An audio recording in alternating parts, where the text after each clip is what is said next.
Okay, so now we're going to be taking a look at how to operate the on-air board here in the CFBX booth.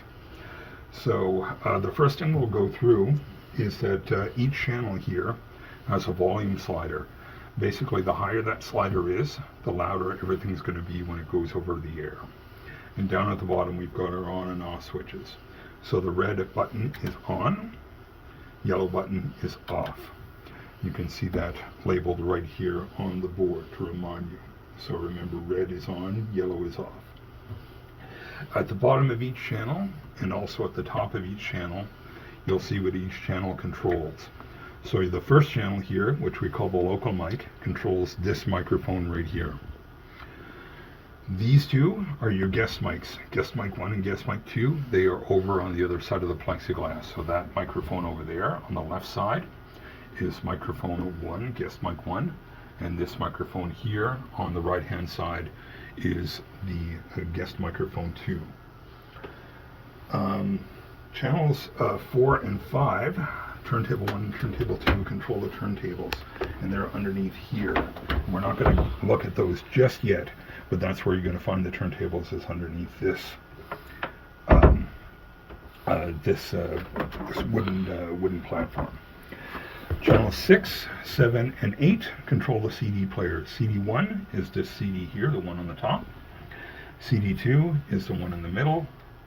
And CD3 is the one on the bottom.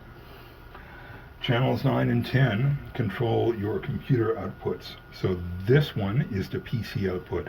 It handles the audio coming off of this computer over here. So if you bring in something on a thumb drive or have files you want to play off of this computer, you can run it through that channel, the BC channel. This one, the last one, is your iPod channel. So the iPod is for any player that you bring in, such as a phone or a tablet or a laptop. You can plug it in through this channel, and it comes out through this cord. That plugs into your laptop headphone jack, and it's a standard headphone jack, so you don't need any adapter for that. It bears repeating if you want to use anything off of, never use anything off of a streaming service like Spotify or YouTube. It is a violation of copyright. And you'll also notice if you are using an Apple product, then you will need an adapter to plug that into your phone. Okay, coming back to the board and the volume controls.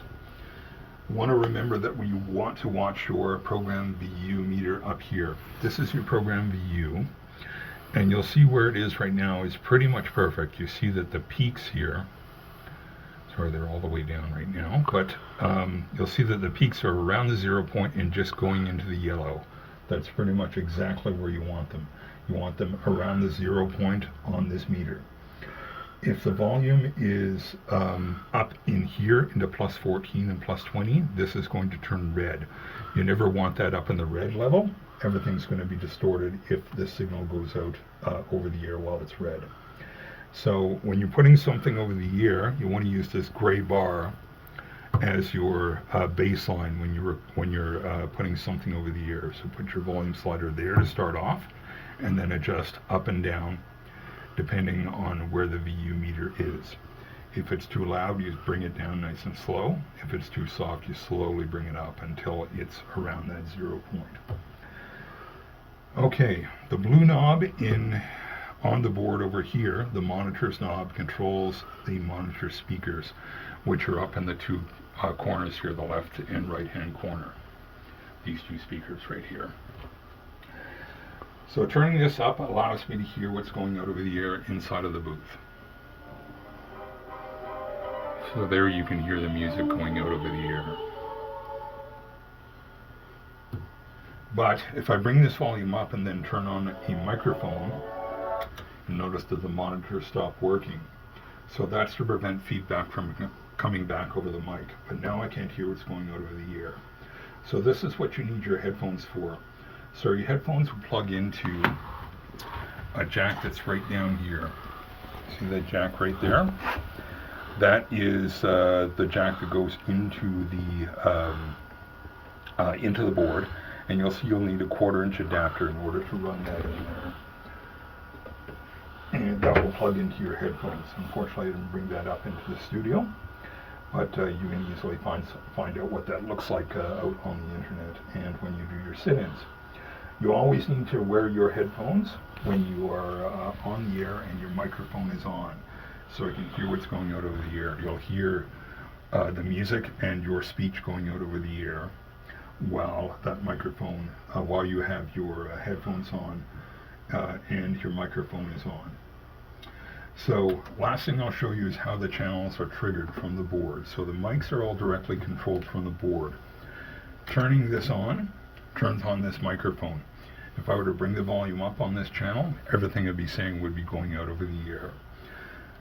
These two are the same. The guest mics, if you turn those on the board, it turns the mics on over the air. If you bring the volume up, then it will go out over the air.